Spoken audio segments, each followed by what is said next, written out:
Hello, everyone. I am Mary. My friend Doudou has to take a break for a while due to health reasons. I will bring you wonderful content in the future.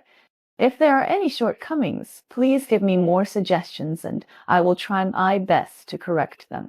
Let's get into our topic today. The more a man wants to prove that he is good, the more bad he is. Saying that a man is like a woman is almost equivalent to saying that he is bad. The social gender characteristics of the two sexes is a concept that we have talked about too much, but to this day, our social culture has not gotten rid of these stereotypes. For example, men should be masculine, decisive, rational, and humorous, while women should be feminine, gentle, emotional, and careful. Moreover, these two traits are not viewed equally. Masculine traits are better, while feminine traits are not conducive to success and are not good. These two are often even regarded as two sides of black and white. For example, a man cannot show any emotional part, otherwise he is not masculine or manly. Yes, it is a good thing for a woman to mix masculine traits with her feminine traits, but if a man mixes feminine traits with his masculine traits, it is a devastating thing. This destruction will bring negative emotions such as stress, anxiety, depression, etc. To the man, while they feel stress, the masculinity culture requires them to be strong and take it on, which will prevent them from seeking help from people around them and doctors, thus falling into a vicious circle. This is what we have been talking about toxic masculinity. However, not all men will fall into this vicious circle. We all know that gender characteristics are a construction that is imposed on everyone. Just as not all women agree with women should be like this, and that not all men agree with these toxic masculinity. Although some men know that they do not conform to traditional masculinity, they think it is also good. Some men do not realize it at all and do not care at all. Those who really fall into a vicious circle are those men who strongly agree with toxic masculinity and think that they are far from masculinity. For example, he may not be tall and mighty in appearance, nor have enough financial strength and social status, but he deeply believes that only those who have these are good men. These people will truly feel, I can't do it, and are very sensitive to others pointing out that he can't do it. In this case, he has a gender role gap. When faced with the gender role gap, they're very fragile and sensitive. Isn't this just like what they call women, thus falling into a negative cycle?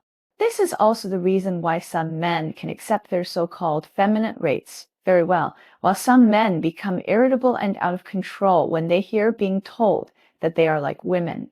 Once they are told that they can't do it, they start to attack. When faced with others saying that they can't do it, the most bad thing about these men is not only that they don't seek help, but sometimes they also do something aggressive. Aggression is what they think good men will do, so they use aggression to make up for the lack of masculinity in themselves. For example, a study published in 2013 pointed out that when some men were told to be like a woman, they would show some hostile values compared to those who were not told such words, supporting war, opposing homosexuality, agreeing that men should rule women, etc. In terms of behavior, they would choose alcoholism, drug abuse, risk-taking, violence, and dangerous sexual behavior to compensate, among which violence is the most typical behavior. In another study, researchers found that men who were hinted to be feminine used greater force and showed stronger aggression in the subsequent board-hitting game. Even in this situation, men are more likely to commit domestic violence against their partners. How about it? It is really not okay and toxic. This is because when men identify with traditional masculinity, they think that using violence and aggression to gain control is a symbol of masculinity. Because compared with women, men are more inclined to think that aggression is a form of control. It is really a manifestation of impotent rage. However, women rarely feel emotional when they are told that they are not like women. On the one hand, it is because social culture makes us believe that being like a woman is not a good thing in the first place, and on the other hand, masculinity is much more fragile than femininity.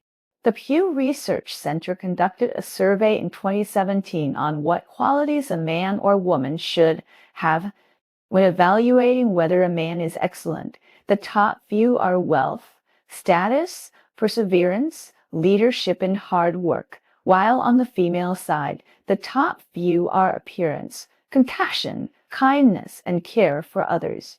We can see that for women, except for appearance, which is easy to disappear with the passage of time, the others are all personality traits, which are natural and not easy to lose, while on the male side, wealth and social status, which account for the majority, are difficult to obtain and easy to lose. When the researchers asked people to evaluate what losing femininity and losing masculinity meant, everyone said that it was really difficult to evaluate losing femininity and reluctantly wrote down non-human factors such as getting old and sagging breasts. And when evaluating losing masculinity, the man only needs to. But in itself, the need to prove that you are manly or feminine is a ridiculous thing. If you are a man, you can just touch your crotch to know. Today's gender researchers have evolved to the point where they are tired of using terms like biological sex and social gender. They directly say people with penises and people with vaginas. Look at what people have been forced into. In short, there is no need to try to prove that you are manly at all, because the more you care about this, the more you agree with toxic masculinity, the more vulnerable you are, and the easier it is to become not good enough as you define it. And you will not only become not good enough as you define it, but you will also really become a very not good enough person, drinking, abusing drugs, having promiscuous sex, domestic violence, and attacking others. You probably don't want such a result.